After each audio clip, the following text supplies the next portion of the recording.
Bonjour et bienvenue dans Écho de Oui. Aujourd'hui nous partons à la découverte d'une petite rue nichée au centre-ville entre la rue du Pont, l'avenue des Ardennes et dans le prolongement de la rue des Rôtisseurs, la rue Pont des Chênes, quelques mètres, quelques pavés qui ont défié le temps.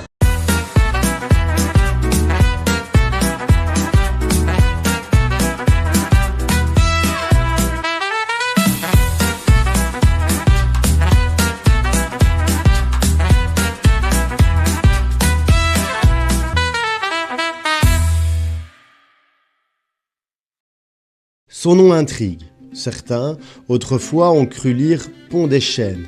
Une belle erreur car ici, il ne s'agit pas d'arbres, mais bien de chênes, de lourdes chaînes de fer qu'on tendait chaque soir à travers les rues. À une époque où les rues de Oui s'assombrissaient totalement à la tombée du jour, ces chaînes servaient de barrage, ralentissant les voleurs, les soldats errants ou tout intrus mal intentionné. Un document de 1597 en atteste. Les magistrats hutois ordonnèrent à l'époque de fermer certaines rues par des chaînes, ces chaînes qui étaient entretenues par les citoyens hutois, ce qui leur permettait d'échapper aux tours de garde. Le pont des Chênes, d'où la rue tire son nom, était autrefois un point stratégique. Situé sur le Hoyou, il marquait la frontière entre deux mondes, le domaine du chapitre de la collégiale Notre-Dame et le bourg laïque.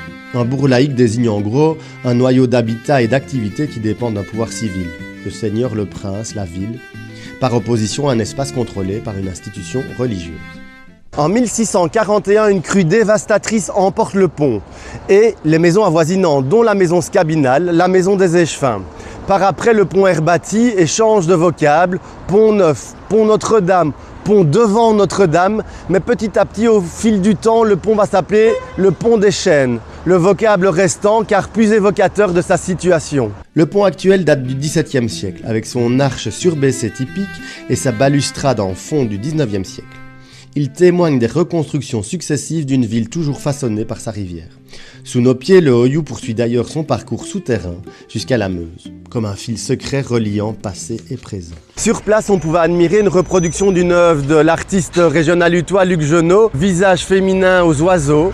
À cet endroit sera bientôt installée une œuvre de l'artiste hutois Totem Tiki. En face, une petite esplanade accueille, comme vous le savez, quand il fait beau, des pêcheurs, mais aussi une sculpture, la femme artisane de la paix, offerte par le Sort optimiste international de Oui, réalisée par Madame de Haynes.